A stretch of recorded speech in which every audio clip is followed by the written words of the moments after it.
পবিত্র, থাক থাক থাক। ওই পবিত্রা, এই কটা দিন তোমাকে দেখতে পাইনি কেন? ওই যেটা বলছিলাম যে তুমি ওই রুমটা কেন শুভরাজের ওই বউটাকে থাকতে দিলে কেন বলো?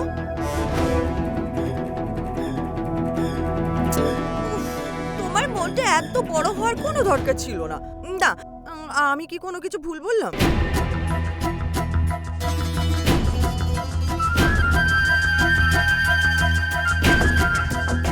আমি জানতাম তুমি আমার কথা একদম শুনবে না।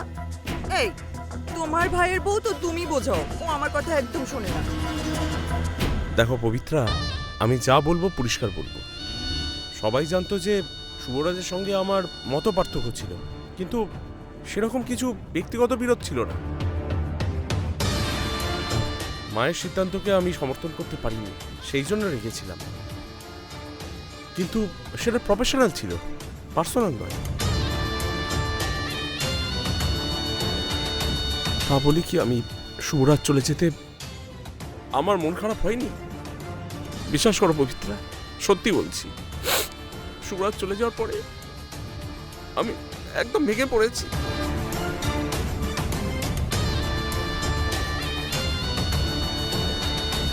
আমার সাথে মতপার্থক্য হলে কি হবে? ও আমার ছোট ভাই, আর বড় দাদা হিসাবে আমি তাকে খুব ভালোবাসতাম।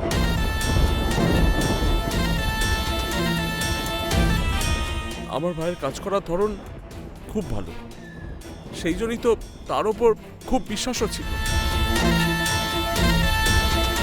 খালি আমারই নয়, একজন ভালো বিজনেসম্যান হিসেবে প্রতিটা মানুষের সম্মানের অধিকারও ছিল। সেই জন্য আমি আমার ভাই বা তোমার খারাপ চিন্তা করি না। হ্যাঁ, বাইরে থেকে আমাকে নিষ্ঠুর মনে হয়, কিন্তু সেটা আলাদা কথা। কিন্তু পবিত্রা, এসব যা হচ্ছে আমার খুব চিন্তা হচ্ছে। তুমি ইমোশনাল হয়ে যা সব সিদ্ধান্ত নিচ্ছ, আমার ভয় লাগছে। কারণ এত বছর পরিশ্রম করে আমি যা যা অর্জন করেছি, এই কারবার, এই ব্যবসা, একটা ছোট ভুলের জন্য তুমি হারিয়ে ফেলো না সেটা। দেখো পবিত্রা, আমি জানি তোমার দাদার কথাই তুমি ভুল বুঝো না, খারাপও ভাবো তুমি। আসলে ও খারাপের জন্য বলে না তোমার। আর দেখো না, তোমাকে তো সব দায়িত্ব দিয়ে দিয়েছে, তাহলে তুমিই তো আমাদের সর্বস্ব, তুমি সব পারবে। কিন্তু কিছু না বুঝে না সুঝে ওই ওই বউটাকে তোর সব কিছু দেওয়ার কি দরকার? হ্যাঁ, তোমার জন্য তো তুমি আর কিছু কখনো রাখো না, এটা আমি সব জানি। কিন্তু তাকে যে তুমি এত মাথায় চড়িয়ে বসেছো, সেইটা তুমি একটু ভুল করছো। একটু একটু কি? আরে আমি তো বলছি এইসব পুরোই ভুল হচ্ছে পবিত্রা।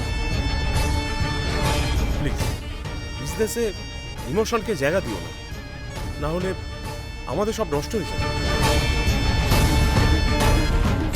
এবার এই বাড়ি, পরিবার, ব্যবসা, কারবার সব তোমার হাতে, তোমার অধীনে। খালি একটা কথা মনে রাখো, ইমোশন মাথা আর মনকে অধীনে থাকতে দেয় না।